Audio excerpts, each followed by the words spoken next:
ስናጣ ከኛ የማይርቅ ማጣታችን የማይርቀው ጉስቁልናችን የማይርቀው ደዌያችን የማይርቀው ብንቆስል ብንሸት ብንከረፋ ብንጣል በሰው ወገን ብንረሳ በዘመድ መካከል ብንጣል ብንረሳ አልጋ አንጥፎ የሚያስታምመን የናዝሬቱ ተስፋ የማርያም ልጅ ብቻ ነው። በጊዜና በዘመን ሁኔታ ውስጥ ሰው ይለዋወጣል። የእናትህ ልጅም ፊት ሊዞርብህ ይችላል። የወደደ ሊጠላ ይችላል። ያፈቀረም ይከዳሃል፣ የሳመህም ይነክስሃል። ያጨበጨበል ዓለም እንደዚህ ናት። በህይወታችሁ ድርቀት ያገኛችሁ፣ በትዳራችሁ ውስጥ ድርቀት ውስጥ ያላችሁ፣ ምንም አይነት ልምላሜ የተለያችሁ ሰዎች ከግንዱ ተለይታችኋልና ኑና ተጣበቁ። ዛሬ የማያቃስታለ ወይ በመኝታው? ዛሬ እየበላን እንታመማለን፣ እየተቀባን አልወዛንም። ብዙ ችግር አለ በቤታችን። ገንዘብ አልፈታልንም ችግራችን፣ ዘመድ አልፈታልንም ችግራችን፣ ስልጣን አልፈታልንም ችግራችን። የተወሳሰበ ችግር ውስጥ ሆናችሁ የመጣችሁ ሰዎች አላችሁ። ይሄው ብዙ ገዳም ሄጃለሁ፣ ብዙ ጸበል ዞሬያለሁ፣ መድኃኒት አላገኘውም። ይሄውና ለተወሰነ ጊዜ ሰላም ሆናለሁ፣ መልሶ ደግሞ በዛው ደዌ ደቃለሁ፣ ታመማለሁ ብላችሁ በህመም ውስጥ እየተጨነቃችሁ ያላችሁ ሰዎች አላችሁ። ለምን መጣችሁ?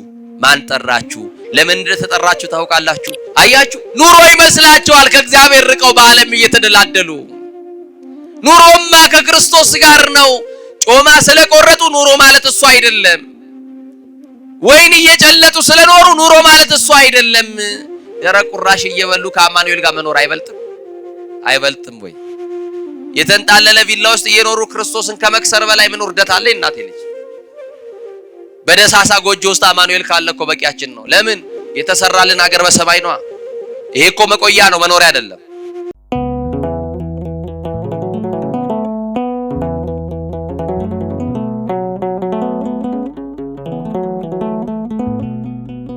እስቲ ከየትምህርታችን ርዕስ አብረን እንጠራለን። ያለ እኔ በሉ ልትኖሩ አትችሉም። ድገሙልኝ። ያለ እኔ ልትኖሩ አትችሉም። ይህንን ቃል የተናገረው የክብር ባለቤት የድንግል ልጅ መድኃኔዓለም ኢየሱስ ክርስቶስ የተናገረው ቃል ነው። ያለ እኔ አትኖሩም፣ ልትኖሩም ደግሞ አትችሉም አለ። ይህንን ቃል ደግሞ የመዘገበልን የጌታ ወዳጅ የተባለ ፍቁረ እግዚእ ወንጌላዊው ቅዱስ ዮሐንስ የተናገረው የመዘገበልን ቃል ነው። የቅዱስ ዮሐንስ በረከት ከሁላችን ጋር ይሁን። የትምህርታችን መሰረታዊ ዓላማ ከእግዚአብሔር ጋር መኖር የሚያስገኘውን ክብርና ጥቅም መግለጽ ነው። ከማን ጋር መኖር? ከማን ጋር መኖር? ኑሮ የሚቀናው ከማን ጋር ስንኖር ነው። ቤታችን የሚሞቀው በቤታችን ሲገባ ነው። ትዳር የሚስተካከለው በትዳራችን ማን ሲገባ ነው። ንግዳችን የሚስተካከለው በንግዳችን ማን ሲገባ ነው። ጤና የምናገኘው በጤናችን ማን ሲገባ ነው። ጉድለታችን በሙላት የሚለወጠው በጉድለታችን ማን ሲገባ ነው። በፈረሰው ቅጥራችሁ ላይ አማኑኤል ሙሉ ሆኖ ይቆምላችሁ።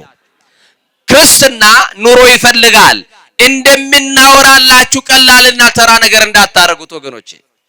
አሁን የምናወራላችሁን ቃል እንደው እንደ ተራ ነገር ወይ ደግሞ እናንተን ተስፋ ለመስጠት እንደ ማደንዘዣ እንዳትቆርጥሩት። የሚፈውስ ቃል ነው። የእግዚአብሔር ቃል የሚፈታ ቃል ነው። ቃሉን በመስማትም የምትፈወሱ ሰዎች አላችሁ። ምኑን በመስማት? ከኋላ ያላችሁ እስቲ ያሰሙኝ። ምኑን በመስማት? ቃሉን በመስማት የምንፈወስ ሰዎች አለን። ስለዚህ እንደነገርኳችሁ ክርስትና ኑሮ ይፈልጋል። ኑሮ ያሳየን ከሐዋርያት መካከል ደግሞ ቀራንዮ ላይ የተገኘው የጌታ ወዳጅ ዮሐንስ ብቻ ነው። በተግባር አልክድህም ብሎ ያልከዳ፣ አልሸሽህም ብሎ ያልሸሸ፣ ታምኖ ያልከዳው፣ አምላኩን ወዶ አፍቅሮ በመከራው ሰዓት ያልተደበቀ ዮሐንስ ብቻ ነው። ዛሬ በመከራ ሰዓት ወገን አይገኝም። ዛሬ በፈተና ሰዓት ወዳጅ አይገኝም። ዛሬ ሲያምን መድኃኒት የሚገዛ አይገኝም። ዛሬ ስንጨነቅ ጠያቂ አናገኝም። ሲጎድልብን ፈላጊ አናገኝም። ስናጣ ስንቸገር የሚደርስልን ሰው የለንም። ዛሬ ባለን ሰዓት እንደ ደመና የከበቡን ሰዎች፣ ሲኖረን ያጫፈሩን ሰዎች፣ ሳይነጋ የፈለጉን ሰዎች፣ በቁልምጫ ቃል የጠሩን ሰዎች ስናጣ ይበተናሉ። ስናጣ ከኛ የማይርቅ ማጣታችን የማያርቀው፣ ጉስቁልናችን የማያርቀው፣ ደዌያችን የማይርቀው፣ ብንቆስል ብንሸት ብንከረፋ ብንጣል በሰው ወገን ብንረሳ በዘመድ መካከል ብንጣል ብንረሳ አልጋ አንጥፎ የሚያስታምመን የናዝሬቱ ተስፋ የማርያም ልጅ ብቻ ነው። ለዚህ ነው ያለ እኔ ልትኖሩ አትችሉም ማለት። ያለ ቤት አይደለም ያለን፣ ያለ ትዳር አይደለም ያለን፣ ያለ ልጅ አይደለም ያለን፣ ያለ ስራ አይደለም ያለን፣ ያለ ደሞዝ አይደለም ያለን፣ ያለ እኔ ያለ። ደሞዝ ስላላችሁ የምትኖሩ የሚመስላችሁ ሰዎች አላችሁ። ቤት ስላላችሁ የምትኖሩ የሚመስላችሁ ሰዎች፣ ወገን ስላላችሁ የምትኖሩ የሚመስላችሁ ሰዎች፣ በዘመድ መካከል ስላላችሁ የምትኖሩ የሚመስላችሁ ሰዎች አላችሁ። መድኃኔዓለም ግን እንዲህ አለ፣ ገንዘብ እያላቸው ኑሮ ያልጀመሩ ሰዎች አሉ። አዎ በተንጣለለ ቪላ ውስጥ የጎጆ ያክል ያልሞቃቸው አሉ፣ እየበሉ የሚርባቸው። የአበባ ምንጣፍ ላይ ተኝተው እንቅልፍ ያጡ ሰዎች አሉ፣ ለምሰው የሚበርዳቸው።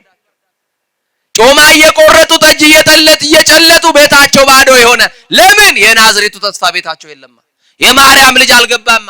መብርሃን ቤታቸው አልገባችማ። አያችሁ፣ ያለ እኔ ልትኖሩ አትችሉም አለ። እንዲህ አለ፣ የወይን ቅርንጫፍ የወይን ግንድ አለ። ወይን ታውቃላችሁላችሁ፣ ግንዱ ተቆርጦ ቅርንጫፉ በራሱ መቆም አይችልም አለ። ምኑ ተቆርጦ? ከግንዱ ከተለያችሁ እናንተ ቅርንጫፎችም ሕይወት የላችሁም ትደርቃላችሁ እያለን። ከግንዱ ተጣበቁ፣ ከክርስቶስ ተዛመዱ። ዝምድና ከሱ ጋር ነው። የሱ ዝምድና ለዘላለም ነው።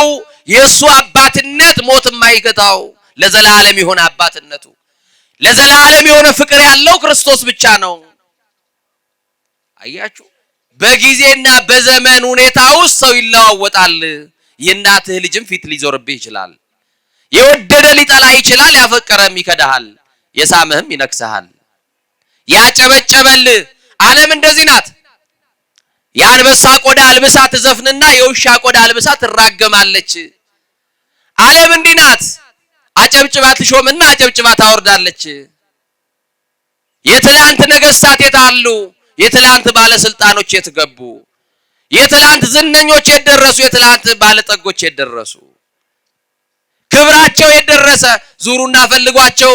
ከመቃብር በላይና በታች ናቸው ያሉት። ድንጋይ ተጭኗቸዋል፣ አፈር ተጭኗቸዋል። ዓለምን ያንቀጠቀጡ የገቡ የሉም ዛሬ። እኛም ተራችንን ጊዜያችንን ጠብቀን እናልፋለን። የማያልፈውን የክርስቶስ መንግስት ላይ ረፍት እንድታረጉ፣ ከማያልፈው ከክርስቶስ ጋር እንድትጣበቁ፣ ከግንዱ ጋር የተጣበቀ ቅርንጫፍ እንደሚለመልም በህይወታችሁ ድርቀት ያገኛችሁ፣ በትዳራችሁ ውስጥ ድርቀት ውስጥ ያላችሁ፣ ምንም አይነት ልምላሜ የተለያችሁ ሰዎች ከግንዱ ተለይታችኋልና ኑና ተጣበቁ። ቅርንጫፍ ከራሱ የተነሳ ፍሬ አያፈራም። ከግንዱ ጋር ካለ ብቻ ፍሬ ያፈራል። ከግንዱ ከክርስቶስ ከተጣበቃችሁ ፍሬ ታፈራላችሁ። ዮሐንስ ወንጌል ምዕራፍ 15 ቁጥር 4 ላይ እንዲህ አለ። ከኔ ጋር ቃሉን በሉ እስቲ። ቅርንጫፍ በሉ በወይኑ ግንድ ባይኖር ከራሱ ፍሬ ሊያፈራ እንደማይችል እንዲሁ እናንተ ደግሞ በኔ ባትኖሩ አትችሉም ማለት። ምን አትሉ? በኔ ባትኖሩ፣ በኔ በአምላክነት በኔ ጌትነት ባትተማመኑ። አዎ ምዕመናን፣ ዛሬ ብዙ ነገር ያስጨንቀናል። የጤና ማጣቱ ዛሬ ማይታመማለ ወገኖቼ። ዛሬ የማያቃስታለ ወይ በመኝታው። ዛሬ እየበላን እንታመማለን፣ እየተቀባን አልወዛንም። ብዙ ችግር አለ በቤታችን። ገንዘብ አልፈታልንም ችግራችንን። ዘመድ አልፈታልንም ችግራችን። ስልጣን አልፈታልንም ችግራችን። የተወሳሰበ ችግር ውስጥ ሆናችሁ የመጣችሁ ሰዎች አላችሁ። ይሄው ብዙ ገዳም ሄጃለሁ፣ ብዙ ጸበል ዞር ያለው መድኃኒት አላገኘውም። ይሄውና ለተወሰነ ጊዜ ሰላም ሆናለሁ፣ መልሶ ደግሞ በዛው ደዌ ደቃለሁ፣ ታመማለሁ ብላችሁ በህመም ውስጥ እየተጨነቃችሁ ያላችሁ ሰዎች አላችሁ። ለምን መጣችሁ? ማን ጠራችሁ? ለምን እንደተጠራችሁ ታውቃላችሁ? ማን እንደጠራችሁ ታውቃላችሁ? ምዕመናን፣ ጠሪያችሁ ሰው አይደለም መንፈስ ቅዱስ እንጂ። ዛሬ እግዚአብሔር ባወቀማ የሚፈታው ሰንሰለት አለ። ዛሬ እሱ ባወቀ የሚቆርጠው አንድ ትልቅ ገመድ አለ። የታሰርንበትን ትብታብ ሊፈታልን ከሆነስ በምን እናውቃለን? አያችሁ፣ የክብር ባለቤት በእኔ ኑሮ አለን። በማን ኑሮ? ቤት ባይኖራችሁ በእኔ ትኖራላችሁ። ዘመድ ባይኖራችሁ እኔ ከዘመድ በላይ ነኝ። እኔን ተጠጉኝ። እኔ ነኝ እንጀራ ማበላችሁ። እኔ ነኝ አውጥቼ ማስገባችሁ። ተኝታችሁ እስክትነሱ እኔ ነኝ ያለሁት ካብሬያችሁ። አልተለየዋችሁም። እስትንፋሳችሁ እኔ ነኝ። መኖሪያችሁ እኔ ነኝ። ህልውናችሁ እኔ ነኝ። ሰላማችሁ እኔ ነኝ። በረከታችሁ እኔ ነኝ። ሙላታችሁ እኔ ነኝ። ጥጋባችሁ እኔ ነኝ። ህይወታችሁ፣ ሰላማችሁ እኔ ነኝ። እኔ ከተለየዋችሁ እነዚህ ነገሮች ሁሉ ይለዩዋቸዋል። አያችሁ? ትዳራችሁ እንዲቃናላችሁ፣ ንግዳችሁ እንዲስተካከልላችሁ፣ የጠመመባችሁ እድል እንዲቀናላችሁ፣ የተወሰደባችሁ ወደ እጃችሁ እንዲመለስላችሁ ከግንዱ ተጣበቁ። በእኔ ባትኖሩ አትችሉም አለ። በማን ባትኖሩ? እኔ ከሌለዋችሁ የላችሁም፣ እኔን ካጣችሁ ሞታችኋል እያለ ነው። እኔ ከሌለዋችሁ የላችሁም፣ እኔን ካጣችሁ ሞታችሁ በቃ። አያችሁ? ኑሮ ይመስላችኋል ከእግዚአብሔር ርቀው በዓለም እየተደላደሉ። ኑሮማ ከክርስቶስ ጋር ነው። ጮማ ስለቆረጡ ኑሮ ማለት እሱ አይደለም። ወይን እየጨለጡ ስለኖሩ ኑሮ ማለት እሱ አይደለም። ደረቅ ቁራሽ እየበሉ ከአማኑኤል ጋር መኖር አይበልጥም? አይበልጥም ወይ? የተንጣለለ ቪላ ውስጥ እየኖሩ ክርስቶስን ከመክሰር በላይ ምን ውርደት አለ? እናቴ ልጅ በደሳሳ ጎጆ ውስጥ አማኑኤል ካለ እኮ በቂያችን ነው። ለምን? የተሰራልን ሀገር በሰማይ ነው። ይሄ እኮ መቆያ ነው፣ መኖሪያ አይደለም። መኖሪያችሁን ለማግኘት ከክርስቶስ ጋር ህብረት አድርጉ። ለዚህ ነው ዮሐንስ ወንጌላዊ በአንደኛ ዮሐንስ ምዕራፍ 2 ቁጥር 27 ላይ እንዲህ አለን፣ ራሱ ሲመክረን በእርሱ ኑሩ አለን። እስቲ በእርሱ ኑሩ በሉ ግዴላችሁ፣ በእርሱ ምን በሉ ኑሩ። ነቢያት፣ ሐዋርያት፣ ቅዱሳን፣ ጻድቃን፣ ሰማዕታት የኖሩት በክርስቶስ ነው። እና አቡነ ተክለ ሃይማኖት አጋንንትን ድል ያደረጉት፣ የሰይጣንን ኃይል ልምሾ ያደረጉት፣ የሰይጣንን ኃይል ያደከሙት፣ የጣዖትን ቅሬታ ያስወገዱት በክርስቶስ ነው። በማን ነው? እስቲ ስልጣን አለው በሉ። ይፈታል ስልጣን ያለው በሉ። ምን ነው ፈዘዛችሁ? እዚህ ጋር ናችሁ። እግዚአብሔር ከሁላችን ጋር ይሁን። ዲያብሎስ ቦታው ላይ ያለው እግዚአብሔር ክብር ስለሆነ ይጮሃል። ሰማችሁኝ አይደል? የተደበቀውን ሁሉ አማኑኤል ይዘዋል። እናታችን ድንግል ማርያም ከልጆቼ ውጣ ነፃነት ስጣቸው። ድንግል ማርያም ታዝንልናለች። ትዘንልን ድንግል ማርያም፣ ትዘንልን ድንግል ማርያም። ዛሬ አዝና ድንግል ማርያም፣ ራርታ ድንግል ማርያም ተረኛ የሆኑ ሰዎች ዛሬ ይፈታሉ። ምን የሆኑ አልኳችሁ? ተረኛ ያልሆኑት ደግሞ ተረኛ እስኪሆኑ ድረስ ደጅ ጽኗት ድንግል ማርያም። አድራሻ አትቀይሩ። እየሰማችሁ ይኖር። እግዚአብሔር ከሁላችን ጋር ይሁን። በእርሱ ኑሩ። በህመም የሚኖሩ አሉ እኮ ወገኖቼ፣ በስቃይ የሚኖሩ አሉ። ደሞዝ እየበሉ የሚኖሩ አሉ። ደሞዛቸውም ደግሞ አጥተው የሚኖሩ አሉ። እየለመኑ መንገድ ዳር ቁጭ ብለው የሚኖሩ አሉ። ኑሮ አድርገው ታይታችኋል። ልመና ኑሮ አድርገው በመንገድ ዳር ወድቀው የሚኖሩ አሉ። እነሱም ጠጋ ብትሉ እግዚአብሔር ይመስገን ይሏቸዋል። እናንተ ግን እግዚአብሔር ይመስገን ለማለት በጣም ይከብዳችሁና እንዴት ነህ ሲባል ሰው እንዴት አለው ይላል ከፈለገ። እኛ እኮ ጥጋብ አያደርስንም። እንዴት ነህ ሲባል ሰው እንዴት አለው ብሎ ይመልሳል። አንዳንዱ ደግሞ አለው ይላል። እንዴ አለውማ አይልም ሰው። ጠዋት ታይቶ ማታ የሚጠፋ እንዴት አለው ይላል። አለው የሚለው መድኃኒዓለም ብቻ ነው ያለና የነበረ። እሱማ ቋሚ ነው። እሱ ቆሞ ነው ሁሉ የሚያሳልፈው። አለው ማለት የሚችለው እሱ ብቻ ነው። እኛ ያውኑን ነው የምናውቀው። ከዚህ በኋላ ያለውን ነገር አናውቅም። እናውቃለን። በስጋችን ሞትን ተሸክመን ስንኩራራ ወተን ለመግባታችን ተኝታን ለመናሳታችን ዋስትና የሌለን ሰዎች ስንኩራራ እኮ ያደርስ ነው። አሁን በታክሲ ላይ ልብሱ የቆሸሸበት ሰው ከመጣ እንደው የሚጠጋለት ሰው አለ? ግን ክርስቲያኖች ነን። ግን ክርስቶስ እንጠራዋለን። እንደው ያዛኝቷ ልጅ ነን እንላለን። እንደው አያችሁ ያ ደሃ ማን እንደሆነ በምን አወቀው? ሊጎበኝ የመጣው ቅዱሱ አምላክ ትትና አለያይ የዋህነት በጎነት እየተመዘነ እየታየ ከሆነ በምን ታውቃላችሁ? በየትኛውም ከፍታም ይሁን የዝቅታ ኑሮስ ብንኖር መኖር የምንችለው በክርስቶስ ብቻ ነው። በማን ነው? ኑሮ በማን ብቻ ነው? በክርስቶስ። መኖሪያችን እግዚአብሔር ነው። እንዲህ ተብሎ ተጽፏል። መኖሪያ የዘላለም አምላክ እግዚአብሔር ነው ይላል። እስቲ መኖሪያ በሉ። የዘላለም አምላክ እግዚአብሔር ነው። ለግል ጥቅማቸው ለስልጣን ጥማታቸው ብለው እግዚአብሔርን የከሰሩ የምድር ባለጠጎችን እናውቃለን። መኖሪያ እግዚአብሔርን ሳያደርጉት አረፍተ ዘመን የገታቸው እንዲሁ እንደተከበሩ የሚኖሩ መስሏቸው፣ እንዲሁ እንደነገሱ የሚቆዩ መስሏቸው። አቤት እግዚአብሔር ሲያከብር ብቻ አይደለም ሲያዋርድም እኮ አየን። ሲሾም ብቻ አይደለም ሲሽርም አይተናል። ሲሰጥ ብቻ አይደለም ሲነሳም አይተናል። ሲያከብር ብቻ አይደለም ሲያዋረድም አይተናል። ስለዚህ መኖር የሚቻለው በእግዚአብሔር ነው። የአንድ ቅዱስን ታሪክ ነግራችሁ ትምህርቴን ተቀልላለሁ። ምክንያቱም ጸበል አግኝታችሁ መሄድ በጊዜ ስላለባችሁ ነው። ቅዱስ ኤላውትሮስ የሚባል አንድ ጻድቅ ነግራችኋለሁ። እስቲ ቅዱስ በሉ። ኤላውትሮስ መቼም ሰምታችሁት እንደማታውቁ እርግጠኛ ነኝ። አባቶቻችን ያው ስንክሳር ስለሚያነቡ ብዙ ጊዜ እዚህን ቅዱስ ታሪክ ያውቃሉ። ቅዱሱ የተወለደው በሮም ሀገር ነው።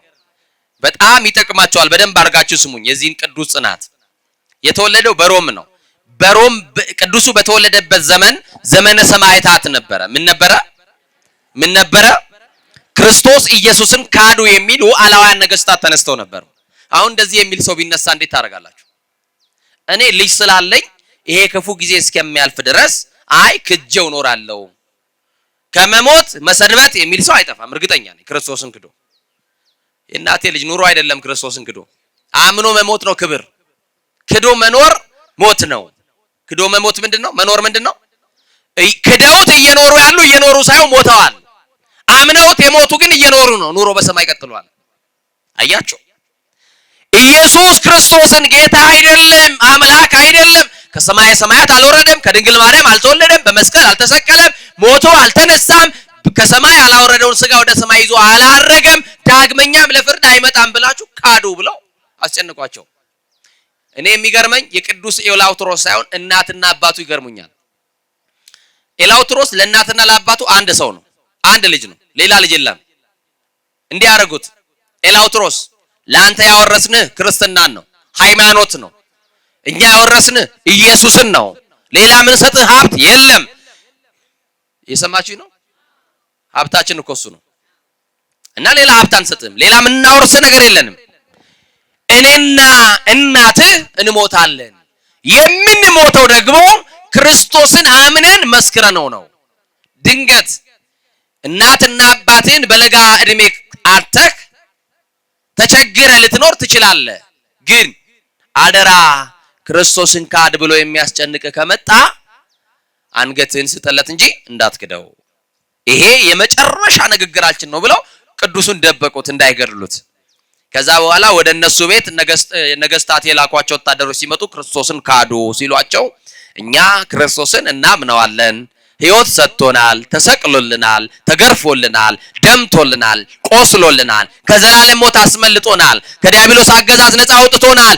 ምን አረገን ብለን እንካደው? ሕይወት በሰጠን ሰላም በሰጠን ከጨለማ ባወጣን እንዴት አድርገን እንክደዋለን አሉ። አያችሁ? ስለዚህ ክርስቶስ ኢየሱስን የማትክዱ ከሆነ ግን አንገታችሁን በሰይፍ ብለን እንድንገል ትእዛዝ ተሰጥቶናል ብለው የቅዱሱን እናትና አባቶች በሰይፍ ገደሉበት። ቅዱሱ በተደበቀበት ስፍራ እናቱ አባቱ በቢላ ሲታረዱ ያያል። ሰማችሁኝ አይደል? ለሃይማኖት የተከፈለ ዋጋ ነው። አባትና እናቴ ክርስቶስ የሞተላቸውን በሞቱ በኩል እንደመሰሉት ነገ እኔም እንደ እናቴ እንደ አባቴ አንገቴን ለዚህ ጌታ መስጠት አለብኝ ብሎ ወታደሮች እንደሄዱ የእናትና አባቱን አስከሬን በቤት ውስጥ ቀበረ። ከዛ በኋላ ቤተሰቦቹ በሃይማኖት ያሳደጉት በስርዓት ያሳደጉት ልጅ ስለነበረ ወደ አንድ ሊቀ ጳጳስ ዘንድ ሄደና የሃይማኖት ትምህርትን አስተምሩኝ አላቸው። በ17 ዓመቱ ዲቁናን ሾሙት። በስንት ዓመቱ? በ17 ዓመቱ ዲቁናን ሾሙትና እኛ ጳጳስ እግዚአብሔር አንድ ነገር ገለጠላቸው። ክርስትናን ያጠፋሉ፣ አንተም በሰማዕትነት ትሞታለህ። ስለዚህ ጳጳስ የሚሆንልኝን ሰው ሹም ብሎኛል እግዚአብሔር።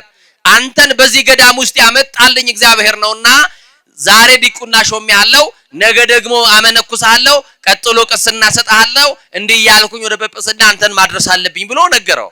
ይሄ ትእዛዝ ነው ከእግዚአብሔር የታዘዝኩት አለው። በ18 ዓመቱ አመነኮሰው። በስንት ዓመቱ? በ18 ዓመቱ። በ19 ዓመቱ ቅስና ሰጠው። በ20 ዓመቱ ጵጵስና ሾሙ። ስንት ዓመት ነው ይሄ ሁሉ?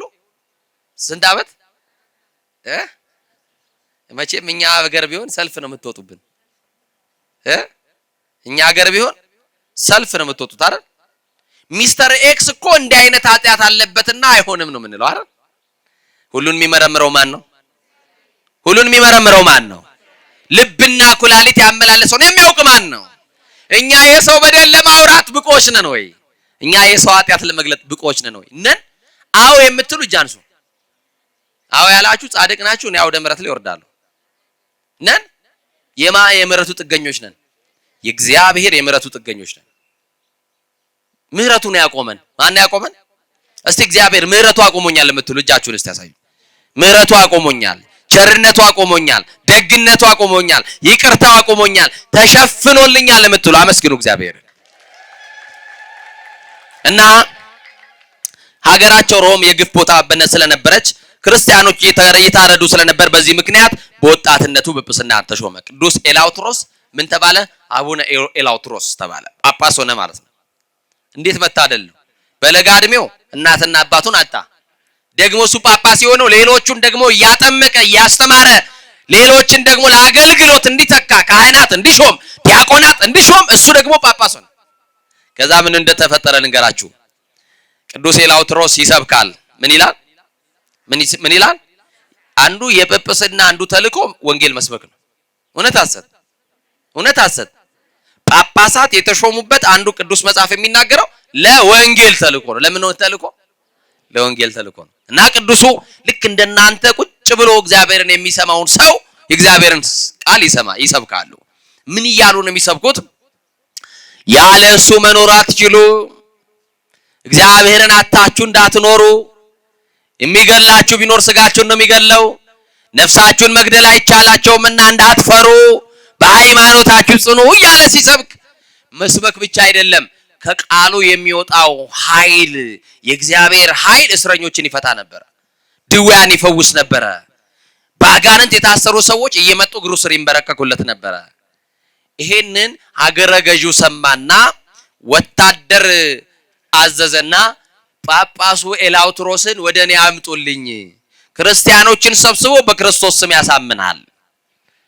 ማሳመን ብቻ አይደለም፣ የታመሙትን ሁሉ ይፈውሳል፣ ለምጻም ያነጻል፣ ጎባጣ ያቀናል፣ ዕውር ያበራል። ይሄ ኤላውትሮስ የተባለ ሕፃን ጳጳስ አስቸግሮኛል። እሱን ካገደልኩት ክርስቲያኖችን ብቻቸውን ብገል ምን ዋጋ አለው? እሱ በቀን ውስጥ እየሾመ ያድራል። አንድ ቄስ ስገድል እሱ 10 ሾሞ ያድራል። አንድ ዲያቆን ስገድል እሱ 10 ዲያቆን ሾሞ ያድራል። ስለዚህ ምንጩን መድፈን ያለብኝ፣ ምንጩን ማድረቅ አለብኝ ብሎ ንጉሱ አንድ ወታደር ሄድ ሲለው እንዲህ አለው፣ ንጉሥ ሆይ የምትልከኝ እኮ ወደ ቅዱስ ኤላውትሮስ ነው። ኤላውትሮስ እኮ አንድ ሰው ብቻ አይደለም አለ። አያችሁ ስንት ሰው አይደለም አለው። እኔ አንድ ወታደር ነኝ፣ ሰይፍ ይዣለሁ። ኤላውትሮስ ሰይፍ የለውም፣ ጦር የለውም፣ ጋሻ የለውም፣ ምድራዊ መከላከያ የለውም። እና ሲባል ኤላውትሮስ ከሺህ ሰራዊት የሚበልጥ አንድ እግዚአብሔርን ይዟል አለ። ማንን ይዟል? ሰራዊቱን ሳይታገል የሚጥልለት እግዚአብሔር ከሱ ጋር አለ። ሳይወረውር የሚመታለት እግዚአብሔር አለ። ስለዚህ እኔ ብቻዬን እሱን ይዤ መምጣት አቅም የለኝምና ወታደር ጨምርልኝ አለው። ለካስ እግዚአብሔር ስራ ነበረው። ወታደሩን ጨምሮ አብዝቶ የሚሰጠው ምርኮ ሊበዘብዝ ነበረ። ሰማችሁኝ አይደል? አንድ ሰው ቤት አንዱ ሰው ብቻ በትምህርቱ አምኖ ሊመለስ ነው። ብዙ ወታደሮች ከሆኑ ደግሞ ብዙዎቹ ለእግዚአብሔር መንግስት ሊሄዱ ነው። እግዚአብሔር የሚሰራውን ስራ ልብ አድርጉና መዓት ወታደሮች አድርጎ ሰራዊት ሙሉ ላከ። ኤላውትሮስ እየሰበከ ያለ እርሱ ልትኖሩ አትችሉም። ኑሮ ከእግዚአብሔር ጋር ነው፣ ትዳር ከእግዚአብሔር ጋር ነው፣ ስራ ከእግዚአብሔር ጋር ነው፣ ጤናም እግዚአብሔር ነው የሚሰጠው እያለ ይሰብካል። ከዛ ወታደሮቹ ጦራቸውን ተደግፈው ለረጅም ሰዓት ከማር በላይ የሚጣፍጠውን የደቀቀውን የሚያጸናውን የደከመውን የሚያቆመውን የክርስቶስን ወንጌል እየሰሙ ልባቸው በክርስቶስ ፍቅር ቀለጠ። ያዙ ተብለው የሄዱ ሰዎች በፍቅሩ ተያዙ። አያችሁ ክርስቶስን። አስራችሁ አምጡ የተባሉ ሰዎች በክርስቶስ ቃል ከስራታቸው ተፈቱ፣ ራሳቸው ወታደሮቹ። ከዛ በኋላ ጦራቸውን ጋሻቸውን እያስቀመጡ ኤላውትሮስ ፊት ለፊት ሄዱና ተንበረከኩ። ቅዱስ ኤላውትሮስ ባንተ ጌታ በኢየሱስ ክርስቶስ እናምናለን አሉት። እስቲ በሉ ድንግል ማርያም በሉ በልጅሽ በክርስቶስ እንታመናለን። እንዲህ ብለው አሉ፣ ባንተ ጌታ በኢየሱስ ክርስቶስ እናምናለን። ንጉሥ የላከን አንተን አስረን እንድናመጣ ነበረ። ያንተ ጌታ ግን እኛን ከታሰርንበት እስራት ፈታን። ስለዚህ እውነት ነው ያለ እርሱ መኖር አንችልም አሉት። ያለ ማን? እስከ ዛሬ ድረስ በጨለማ የኖር ነው ያለ ማን? ያለ ክርስቶስ። እስከ ዛሬ ድረስ በእስራት የኖር ነው ያለ ማን? ያለ ክርስቶስ። ክርስቶስን ካገኘን በአንተ ቃል ሲሰበክ ከሰማንበት ሰዓት ጀምሮ እንደገና ተወልደናልና እባክህን ጥምቀተ ክርስትናን አጥምቀን ተጠምቀን ክርስቲያን ሆነን እንሙት አሉት። የዛ ምርኮ አሁን እናንተ ተሰብስባችሁ የሆነ ምርኮ ለእግዚአብሔር አለ። ከናንተ መካከል ልቡ በክርስቶስ ቃል ተነድፎ ወደ ክርስቶስ መንግስት ሸፍቶም ይመጣል። አያችሁ፣ እያወላወለ እያመነታ ያለ ልብ ዛሬ ይጸናል። እየተጠራጠረ የመጣ ሰው ዛሬ ይጸናል። እና ከዛ በኋላ እዛ ህዝብ መካከል እነዛን ሰዎች ጥምቀተ ክርስትናን አጥምቋቸው ክርስቲያን አድርጓቸው ልብሳቸውን ቀይሮላቸው ከዛ መካከል አዲስ ዜማ ሰጥቷቸው በአዲስ ምስጋና እግዚአብሔርን ሲያመሰግኑ ንጉሱ እንዲህ አለ። ኤላውትሮስ የሚባለው ሰው ተአምር ይሰራል። ኤላውትሮስ የሚያመልከው የሚጠራው ኢየሱስ ክርስቶስ ታሪክ ይሰራል። ምናልባት እነዚህ ወታደሮች በትምህርቱ ተመስጠው ተማርከው ክርስቲያን ሆነው ይሆን እንዴ? የሚደረገው ነገር አይታወቅምና በሉ ሌሎች ወታደሮች ሂዱና ይው ተባሉ። እነዛን ወታደሮች ለማየት ሲሄዱ ወታደሮቹ ወታደር አይመስሉም። ልብሳቸውን አውልቀው የክርስትናን የጥምቀት ልብስ ለብሰው ነጭ ለብሰው የትንሳኤ ምስክሮች ሆነው ቁጭ ብለው ወንጌል እየሰሙ አገኟቸው። ሄዱና ወታደሮቹ የክርስቲያኖች አምላክ አስማተኛ ነው። ምንድነው? አስማተኛ ነው። ይሄ ወታደሮቹን በአስማት አፍዝዞ ወደ እነሱ ቀይሮ ይኸውና የለበሱትን እኮ ጥሩር ሁሉ አውልቀውት ጦርና ጋሻቸውን ሁሉ ትተውት ይኸውና በክርስቶስ ቃል ቁጭ ብለው ሲማሩ እኮ አገኘናቸው አለ። ንጉሱ ተበሳጨና ሄዶ ራሱ ኤላውትሮስን ይዞት ወደ ፍርድ አደባባይ መኮንኑ አቀረበው። ከዛ ምን እንዳለው ታውቃላችሁ? የመጀመሪያውን ኤላውትሮስ ለምን የተሰቀለውን ትሰብካለህ አለው። እስቲ ቃሉን በሉ። ለምን የተሰቀለውን ምን ትላለህ? ከዛ በኋላ ቅዱሱ ምን አለ መሰላችሁ? አሁን እኮ የተሰቀለው ብሎ ክርስቶስን አላለም። መጥራት አይፈልግማ። ስሙን መጥራት አይፈልግም። የተሰቀለው ማን አላለውም። እየሰማችሁ ነው? ጠላት አይጠራውም ይሄን ስም። እመኑኝ፣ የክርስቶስ ስም በተጠራበት አጋንንት መቆም አይችልም። ሰማችሁኝ አይደል? ለምን ካላችሁን ከስም ሁሉ በላይ የሆነ ስም ነው የክርስቶስ ስም። ከዛ በኋላ የተሰቀለው ለምን ታመልካለህ? ለምንድን ነው የምትሰብከው ሲለው ቅዱስ ኤላውትሮስ መለሰና እንዲህ አለ። አንተ ማስተዋል የተሳነ ቢገባህ ኖሮ እኮ የተሰቀለው ላንተም ነው አለው። የተሰቀለው ለማን ነው? ቢገባህ ኖሮ ብታምንበት ብትረዳው ኖሮ የተሰቀለው ላንተም ጭምር ነበረ። አላወክም አልገባህም አለው። ንጉሱ ተቆጣና የሞት ፍርድ በረሃብ ይሙት ብሎ ፈረደበት። እዚህ ጋር ነው እግዚአብሔር ታምር መስራት የጀመረው። የምን ፍርድ? የምን ፍርድ? ምዕመናን ቁርስ ጋብዛችኋለሁ፣ አይዟችሁ። እኔ ነኝ ዛሬ በሩ ይዘጋል፣ ቁርስ ይታደላል። አሁን ጸበል ብቻ አይደለም ቁርስ ሁሉ ትበላላችሁ። ከዚህ በላይ ምን ቁርስ ትፈልጋላችሁ ደግሞ? እናንተ የግድ በአፍ የሚገባ ብቻ ነው የምትፈልጉት? በጆሮ የሚገባ ቁርስ አይሻልም?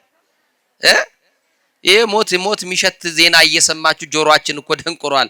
አሁን እንኳን ህይወት እንስማ እንጂ እግዚአብሔር ከሁላችን ጋር አሜን በሉ። እግዚአብሔር ከሁላችን ጋር አይሆን እና ወገኖቼ የሞት ፍርድ ሲፈርድበት የተዘጋበት ቤት ምግብ የማይገባበት ሌላም ሰው የማይገባበት አንድ ሰው ብቻ የምታቆም እግር መዘርጋት ማይችልበት የቁም እስረኛ አድርጎ በረሃብ ይሙት ብሎ ፈረደበት። በሩ ግን የሰማችሁኝ ነው? ምንድነው የሚባለው? ፍርግርግ ነው የሚባለው። በፌሮ እንደዚህ የታጠረ ምንድነው የሚባለው? ፍርግርግ ነው የሚባለው። ልክ እንደዛ አይነት በር ነበረው። መድኃኔዓለም እንዲያረገ የኔ ጌታ መድኃኔዓለም ሆይ እያለ ይጸልያል። ታምር ስራ፣ እኔ በረሃብ ተፈርዶብኛል፣ ምዕመናን ግን ስጋህን እንዲበሉ አድርጌያለሁ፣ ደምህን እንዲጠጡ አድርጌያለሁ፣ የዘላለም ሕይወት እንዲያገኙ አድርጌያለሁ።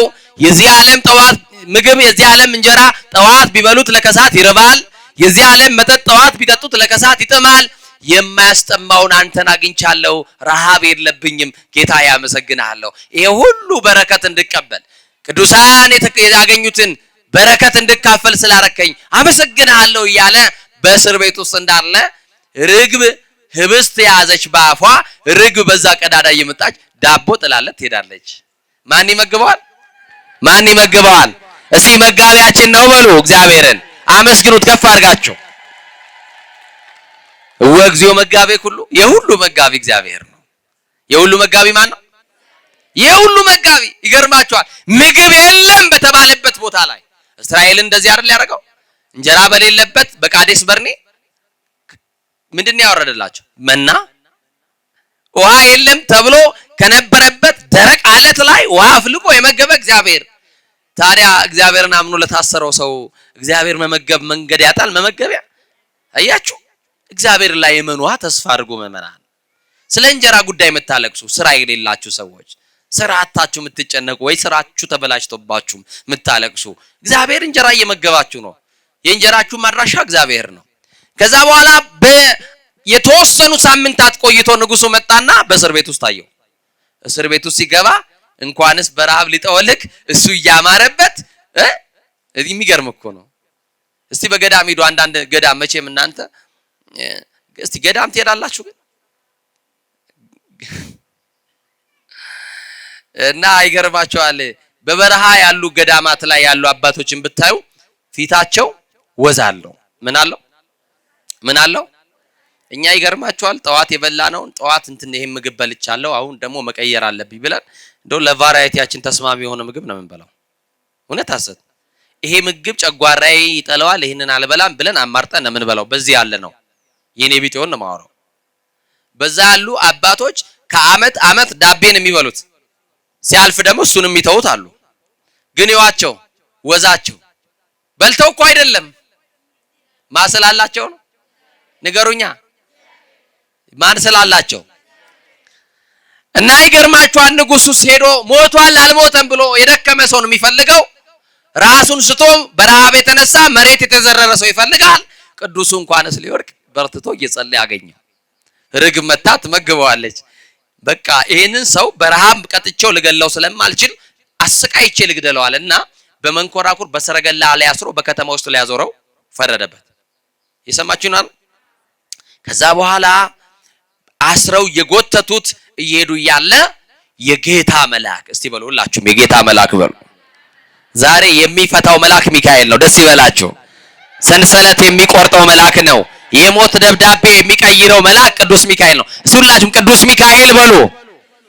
የሞታችንን ደብዳቤ በህይወት ቀይርልን። የሞታችንን ቀጠሮ ሰርዝልን። እኛ ከማናውቀው አንተ ከምታውቀው ከሞት አስጥለን። የባህራንን ደብዳቤ እፍ ቢልበት በህይወት እንደቀየረ ውርደቱን በሹመት እንደለወጠለት የኛንም የሞት ደብዳቤ ሞት ታሪክ ቅዱስ ሚካኤል ይቀይርልን። የጌታ መልአክ የማን መልአክ? ሁላችሁም በደንብ አሰምታችሁ በሉ። የጌታ መልአክ በሉ። አይሰማም። የጌታ መልአክ በሉ። ድገሙና የጌታ መልአክ በሉ። የማን መልአክ? የጌታ መልአክ መጣና የታሰረበትን ገመድ ቆርጦ በክንፎቹ አቅፎ በረሃ ወሰደው። ሰረገላ የሚጎትቱ ዞር ብለው ሲያዩ የሚጎትቱ ሰውዬ የለም። ምናልባት ገመዱ ተቆርጦ በኋላ ላይ ወድቆ ይሆናል ብለው ተመልሰው ቢያዩት እንኳንስ ገመዱ የተንጠፋጠፈ ደሙ በመንገድ ላይ እንኳን የለም። ማን ነው የነጠቀው? ያስመልጣችሁ። ይሄ መልአክ ታላቁ መልአክ ቅዱስ ሚካኤል ያስመልጣችሁ። የጠላትን ገመድ ይቁረጥላችሁ። አሜን በሉ። ይገርማችኋል። እንዲህ አድርጎ በረሃ ውስጥ ወሰደና እኔ የጌታ መልአክ ሚካኤል ነኝ፣ ላጸናክ በተጋድሎ ላበረታ ከእግዚአብሔር የተላኩ መልአክ እኔ ነኝ፣ አይዞ ጽና አለውና በበረሃ ውስጥ ጥቂት እንድትቆይ እግዚአብሔር ያደረገው ሌሎችን አሳምነህ ታስጠምቃለህ፣ ብዙዎችን ደግሞ ትሾማለህ፣ ከዛ በኋላ ነው እረፍት ብሎት ነግሮት ሄደ። አያችሁ፣ እንደ ጠላት ልንገደል ይፈረድብናል፣ እንደ እግዚአብሔር ደግሞ እያስመለጠ ደግፎ ያቆመናል። እና ቅዱሱ በበረሃ ውስጥ ኖረ። እንዲህ ባለ በህይወት ተጋድሎ ከኖረ በኋላ በጣም ብዙዎችን ሾሞ በሄደበት ሁሉ አብያተ ክርስቲያንን አስፋፍቶ ክርስቶስ የሰማዕትነቱ ጊዜ ሲደርስ እንዲያለው መታሰቢያህን ቤተ መቅደስን የሚሰራልክ አንድ ሰው በዚህ ዘመን ላይ ይነሳል። ያንተን አጽም ካለህበትም ደግሞ አፍልሶ ቤተ መቅደስ ስር የሚያስቀምጥልህ ሰው ይነሳል። ስምህን የጠራውን መታሰቢያህን ያደረገውን ሁሉ እምርልሃለሁ፣ አብዝተ በኔ ስም ተጋድለሃል፣ አብዝተስ በኔ ስም ብዙዎችን አሳምነሃልና በሰማይ ዓይን ያላየውን ሀገር እሰጥሃለሁ። በኔ ስለኖርክ እኔ ደግሞ ካንተ ጋር ለዘላለም በመንግስት ትኖራለህ፣ አኖርሃለሁ፣ ያዘጋጀሁልህን መንግስት አወርስሃለሁ ብሎ ቃል ኪዳን ሰጥቶት በሰማዕትነት አርፏል ቅዱስ ኤላውትሮስ። ምዕመናን ሞት አይቀርም። በትንታም ይሞታል አይሞትም?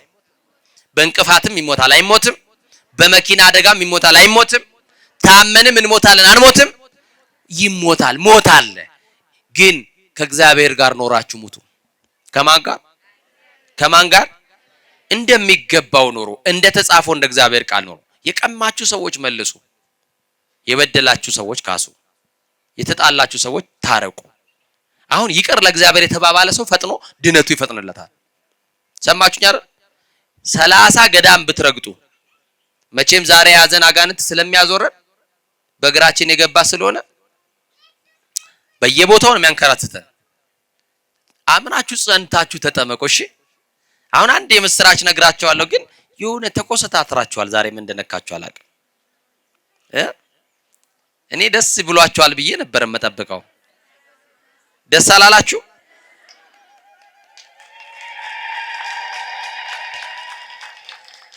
እንደው እኮ ለጭብጨባው ራሱ አቃጣሪ ትፈልጋላችሁ። እንዴት እንደሆነ አላውቅም።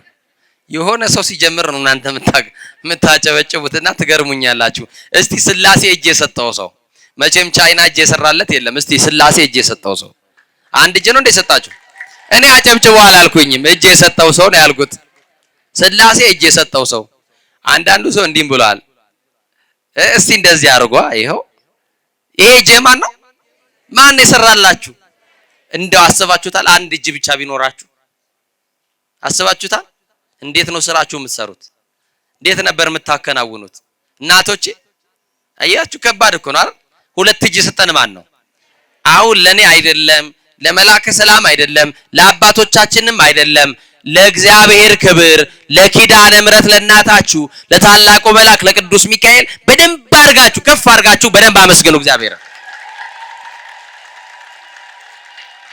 ማን የተመሰገነ ይሁን፣ ማን የተመሰገነ ይሁን። እና ያው አንድ ነገር ነግራቸዋለሁ ስላችሁ እንደው ኪዳነ ምሕረት እናታችን እየሰማችሁኝ ነው? ደግ ናት አይደል? ቅዱሳን ሁሉ የተማጸኑባት የጻድቃን የሰማዕታት የሐዋርያት የቅዱሳን ሁሉ እናት ናት። ለኃጥአንም እመቤት እኮ ናት አይደል? ድንግል ማርያም አትወዷትም? ኪዳነ ምሕረት በዘርፋፋ ቀሚሷ በእሳት መቀነቷ ዲያብሎስን ትሰርልን፣ ሰይጣንን ትሰርልን፣ ያጋንንትን ኃይል እንዶ ታርክምልን። አንድ ጻድቅ አሉ እንደ ሰው ተፈጥረው እንደ መልአክ ሆነው የኖሩ። እንደምን ተፈጥረው እንደምን የኖሩ ሰው ናቸው። ሚካኤል ገብርኤል እንዳለው ክንፍ ያበቀሉ ሰው ናቸው። ምድራዊ ሲባሉ በሰማይ የሚገኙ፣ በምድር ያመሰግናሉ ሲባሉ ከመላእክት ተስተካክለው በሰማይ የሚያመሰግኑ። የተሰጣቸው ጸጋ አቤት! የተሰጣቸው ቃል ኪዳን አቤት! ያላቸው ሀብት ያላቸው በረከት፣ በተለይ በዚህ ዘመን ወላድ የሚፈቱ ደረቅ ማይጸንን የሚያለመልሙ በገድላቸው የተማመነ ማን ይመስሏቸዋል? ሩፋኤልማ መልአክ ነው። እኔ ስለ ጻድቅ ነው የምነግራቸው። እኔ ሰው ሆኖ ይኖረን ያልኩኝ ተክለ ሃይማኖት ተክልዬ ባርኳቸው። እስቲ ሌላስ? አባ ኪሮስ ጥሩ። ሌላስ? አዌ ማን ያሉት? አቦ ማን ያሉት? አቡነ አረጋዊ ስውሩ ጻድቁ በረከታቸው ይደርብን። ሌላስ እስቲ ሞክሩ። አሁን አንድ ጻድቅ ዛሬ ከዚህ በኋላ እግዚአብሔር በዚህ ቦታ ያለውን ታምር በደንብ በጥፍ ከእናታችን ጋር ይቀጥላል። በጣም ብዙዎች ይፈታሉ። ደስ አላችሁ? በጣም ብዙዎች ይድናሉ። ደስ አላችሁ? ከብዙ ቦታ ላይ በዚህ ቦታ ላይ ብዙ ሰው መቆሚያ መርገጫ እንደናንተ ቁጭ ብሎ ወንጌል መስሚያ እስኪያጣ ድረስ ህዝብ ይሰበሰባል። ይሄ የሚያደርገው ማን ነው ብያለሁ? የኪዳነ ምሕረት ጊዜዋ ሰዓቷ ደርሷል ብያለሁ። እስቲ አቡነ በሉ። እጨጌ ዮሐንስ ድገሙ። አቡነ እጨጌ ዮሐንስ ድገሙ። አቡነ እጨጌ ዮሐንስ ወደዚህ ይመጡልናል። በደንብ አድርጋችሁ አመስግኑልና እንኳን ደስ አላችሁ። ደስ ብሏችኋል? ግን አሁን ይሄንን ስነግራችሁ እንዲሁ አይደለም። ጻድቁ ገዳማቸውን የረገጠ እስቲ እጨጌ ዮሐንስ ሄደ እዚህ ውስጥ እዛ ጋር አወጣች እናቴ እህቴ አንዱ ለሷ አየው። ሌላስ በዚህ ጋር አለ ይሄው እናቴ እጨጌ ዮሐንስ ሌላስ እጨጌ ዮሐንስ ሄደ። እንዴት ያሉ ጻድቅ መሰሏችሁ? የሰማችሁ ነው። እዚህ ሩቅ አይደለ፣ እዚህ መንዝ ነው ገዳማቸው ጠገሮ የሚባልበት ታውቃላችሁ? ሄዳችኋል? ጥሩ። አሁን ጻድቁ ቢመጡ ትፈልጋላችሁ ወይ? በዚህ ቦታ ላይ በጸበል ቢፈውሱን ታቦታቸው ቢገቡልን ትፈልጋላችሁ? ስንት ሰው ይፈልጋል? ይሄው እኔ አላቅም፣ በኋላ የለውበትም። አንዳንዶቻችሁ ኧረ ይምጡብን ያላችሁን ይመስለው። እኔ ከጻድቁ ጋር እንዳትጣሉ ዛሬ እንዳላጣላችሁ ብትታረቁ ይሻላችኋል። ይምጡልን የምትሉ በደንብ ከልባችሁ ነው? እሺ ቆሙና ንገሩኝ። ቆሙና ብድግ ብላችሁ ይምጡ የምትሉ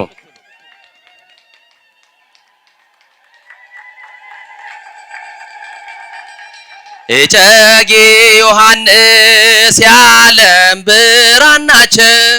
እጨጌ ዮሐንስ የዓለም ብርሃን ናቸው።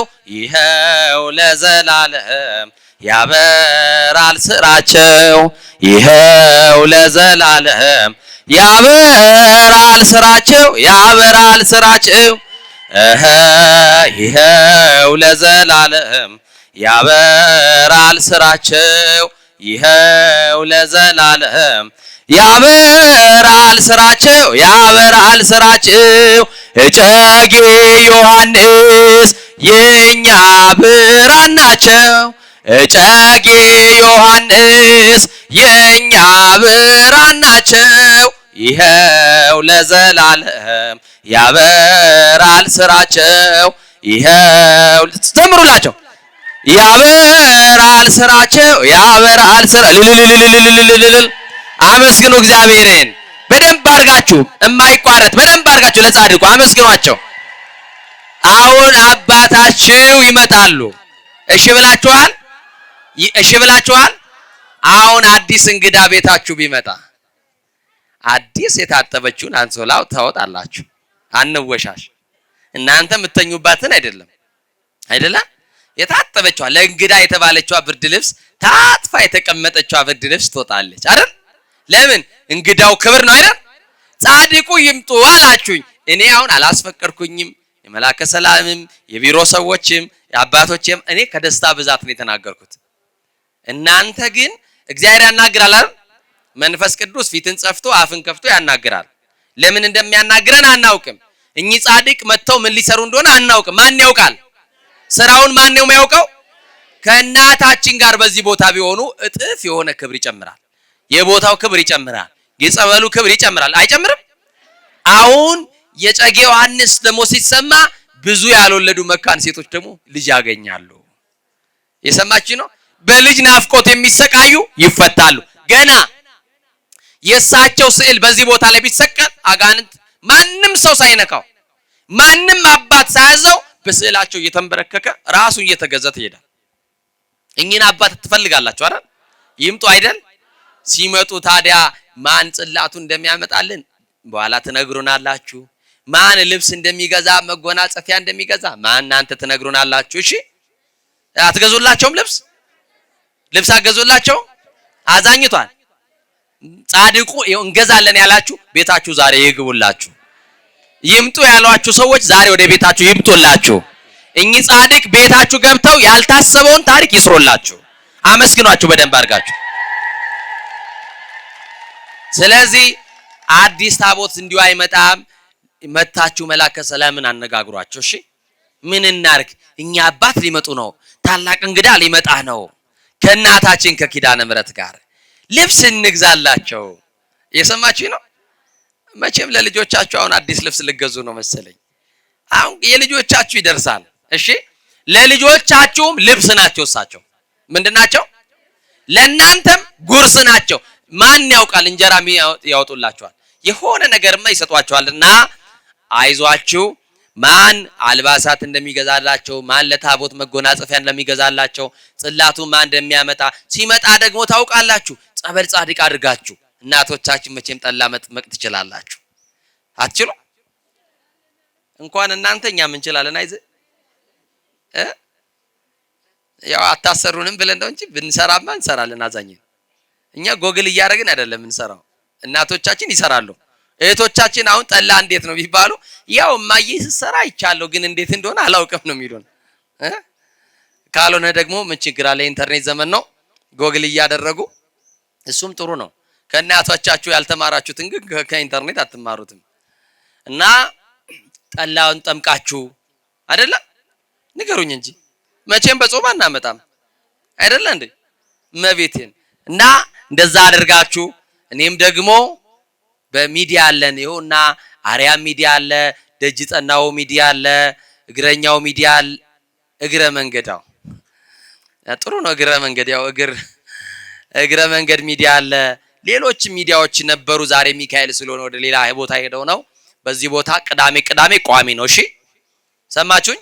አሁን ጸበል ትረጫላችሁ በኪዳነ ምሕረት በእናታችሁ ዕለት። እሺ ጸበል ትረጫላችሁ። በዚህ ቦታ ግን ዘውትር ጸበሉ አለ። ቅዳሜ ግን እንዲህ አይነት ጉባኤ አለ ሁሉ ጊዜ። እሺ በየትኛውም ጊዜ እየነገራችሁ መፈወስ የታመመ ሲኖር ኑ ቅዳሜ ቀን። በርቀትም ያሉ ከአዲስ አበባ አሁን ከተለያየ ከሩቅ ሰፈር የመጣችሁ ሰዎች እንዳላችሁ አይቻለሁኝ እና ምክንያቱም በሚዲያም ተናግረናል።